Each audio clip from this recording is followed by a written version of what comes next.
বর্তমান খেটে খাওয়া মানুষের জন্য ঈদ আসলে আপনার কাছে কেমন লাগছে আর কি? বর্তমানে আমাদের মতো খেটে খাওয়া মানুষের বর্তমানে আমাদের মতো খেটে খাওয়া মানুষের অবস্থা ভয়াবহ খারাপ। তার কারণ বর্তমানে আমাদের ইনকামের কোনো সোর্স নাই, আমাদের ইনকামের কোনো ঘাট নাই।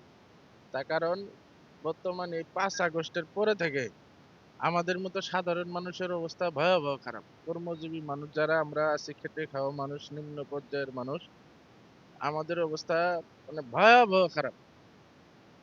তো এই হিসেবে আমরা বর্তমান বাংলাদেশের নাগরিক হিসেবে আমাদের কোনো মূল্যায়নই নাই।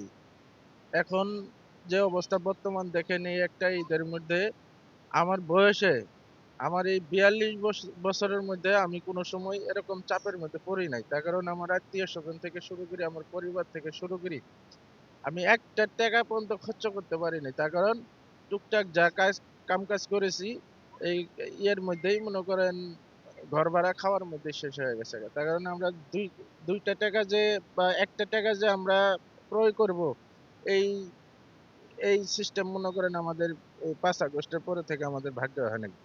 তার কারণ দেশের অবস্থা যেরকম ভয়াবহ খারাপ, আমাদের কর্মজীবী মানুষের অবস্থাও ভয়াবহ খারাপ।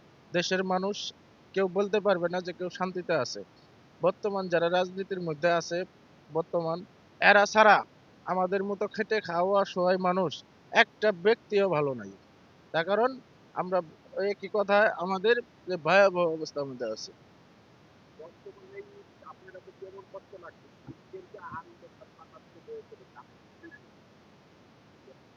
দেখেন, আমরা খেটে খাওয়া মানুষ যারা আছি বর্তমান ঢাকা শহরের মধ্যে, আমাদের ঈদ বলতে কোনো জিনিস নাই, বা ঈদের যে একটা আনন্দ, এই জিনিসটা এই জিনিস থেকে আমরা বঞ্চিত হয়েছি। তার কারণ আমরা এই 5 আগস্টের পরে থেকে আমরা ইনকামের কোনো সোর্স পাই নাই, এবং কি ইনকামের কোনো প্রসেস পাই নাই, এবং কি ইনকাম করতে পারি নাই।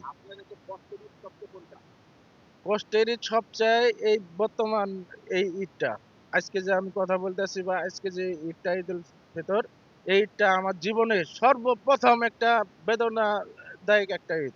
তার কারণ এই 5 আগস্টের পরে থেকে আমাদের এই বাংলাদেশে যে যেরকম মনে করেন আহ, দেশের মধ্যে ভয়াবহ অবস্থা, দেশের অর্থনীতি যেরকম ভয়াবহ অবস্থা, দেশের এই রাষ্ট্রের যেরকম ক্ষতিগ্রস্ত গ্রস্ত অবস্থা, এবং কি আমাদের মতো সাধারণ মানুষ যারা আমরা আছি, খেটে খাওয়া অসহায় মানুষ, আমাদের অবস্থাও ভয়াবহ খারাপ।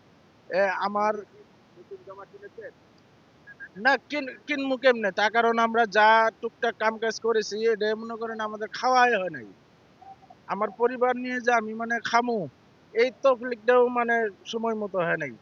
কোন রকম মানে ডাল ভাত খেয়ে বেঁচে আছে আর কি। একবার ভয়াবহ খারাপ এইটা আমাদের কাছে, মানে আমার এই 42 বছরের মধ্যে সর্বোচ্চ মানে বেদনাদায়ক এইটা গেল।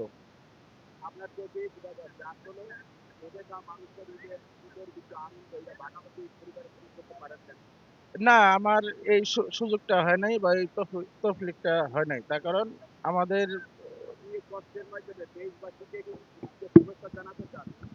তা তো অবশ্যই আমি চাই সকল দেশবাসীকে, এবং কি সর্বোচ্চরের মানুষের কাছে আমার এটাই অনুরোধ, সবাই ভালো থাকেন, সুস্থ থাকেন, এবং কি আমি সর্বোচ্চরের মানুষকে ঈদের শুভেচ্ছা জানাই।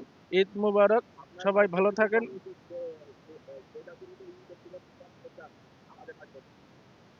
আর তো অবশ্যই আমরা, যেহেতু আওয়ামী লীগের একজন সমর্থক, আমরা সর্বক্ষণই মাননীয় প্রধানমন্ত্রী শেখ হাসিনার দীর্ঘস্থায়ী কামনা করি, এবং কি সুস্থ কামনা করি, এবং কি তার ঈদ যেন ভালোভাবে এবং কি সফলভাবে পালন করতে পারে উনি, আমরা এই দোয়াই করি, এবং কি তাকে আমরা ঈদের শুভেচ্ছা জানাই।